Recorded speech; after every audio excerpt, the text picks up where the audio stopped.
Hi, it's Lynn. Welcome to Empowered and Ageless 5 to Thrive, 5 minutes, 5 days a week to start you off to an empowered day. And today we're talking about the easiest way to start a new habit. And if you weren't with us yesterday when I gave you a live preview of the Empowered and Ageless Inner Circle Get Real live workshop, you can still watch all 3 segments of that workshop before it goes away at 11 o'clock today.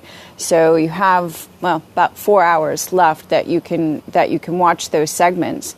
And at the end of the first segment, we talked about this for a couple minutes. It was one of the questions that came up. But it's important enough that I wanted to share it with you here.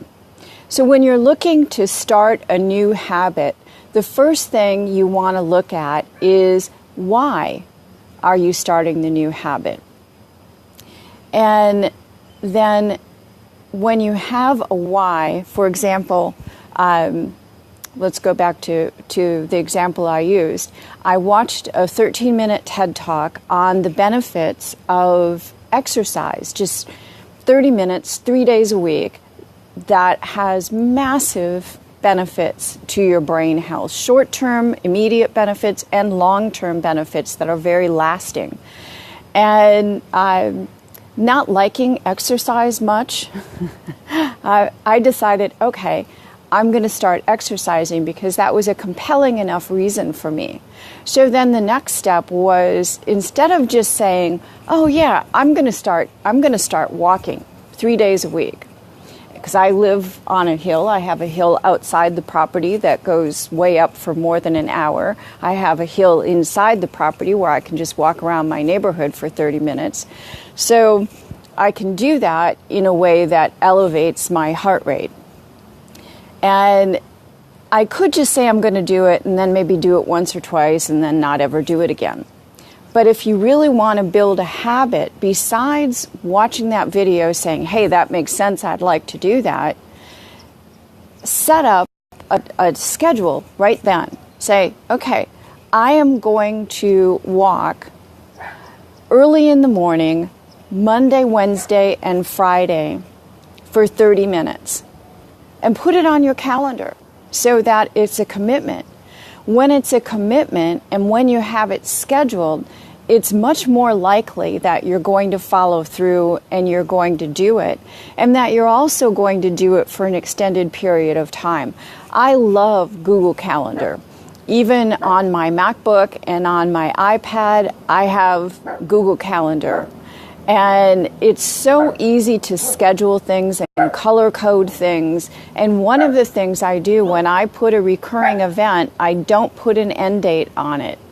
Because if it's something that I am going to end at some point in the future and I just don't know when, I can always go in when I end it and just click delete for this and future events, and the rest of them will go away. But by not setting an end point, it will still be there on your calendar every week, no matter what, Monday, Wednesday, Friday at 6 o'clock or 8 o'clock, whatever time you set it for. And it's a constant reminder until you've done it for at least a month and it becomes ingrained in your schedule, a part of who you are. By that point, you're recognizing the benefits, and it's a habit. The same thing if you want to start a habit of eating better. Just take one step and say, okay, I'm going to put it on my calendar that on Friday, while I'm eating my lunch, I'm going to go to Pinterest. I'm going to put in the search bar whatever kind of food it is I want to eat. Or maybe it's a new vegetable you want to try to add to your diet, or a new fruit. Put that in there, look at the recipes, go through the recipes, pick one then. Don't wait, don't go back, pick one then. And make a note. I don't know if you have a grocery store list app on your phone. I do. I can't remember the name of it at the moment. But I sit there while I'm on Pinterest and I put those things that I need in my grocery list right now. And so either later on Friday or Saturday morning, you can go and get those ingredients. And then the other thing that's on your calendar is you've scheduled time on Saturday to make whatever that is every week on Saturday night for your dinner. So every Friday at lunchtime, you're going to decide on a brand new recipe that you've never had before, hopefully with a new ingredient that's healthy that you're introducing into your diet. And then on Saturday, you've allotted the time for making that. Now, one thing you'll find is there's a whole lot of healthy recipes that don't take a lot of time. So they're quick and easy, which are the two main rules I have, quick and easy. So those are two examples of easy ways to start a new habit, and it has to do with deciding what it is that you're going to do, why it's important to you, making a commitment to yourself, scheduling that on your calendar, and then following through and keeping that commitment for at least 30 days so that you know that it's ingrained and you've realized some of the benefits so that you'll keep it going.